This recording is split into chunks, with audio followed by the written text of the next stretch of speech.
If you want to edit or change your Pioneer Xumo TV's device name, because maybe it says device name skipped when you're trying to connect to your Pioneer Xumo TV from other devices, or you just want to give it a new flashy name, then here's how you rename your Pioneer Xumo TV in just a few seconds.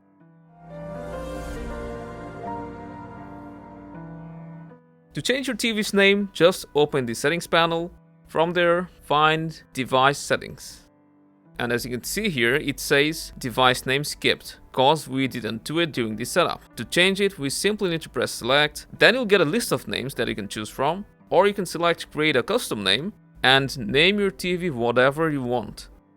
When you're finished, tap on done, and now the Pioneer Xumo TV will be detectable with the new name. And you can keep changing the name whenever you want. It's that straightforward. Let us know why you're renaming your TV, and if you found this helpful, drop a like and subscribe for more.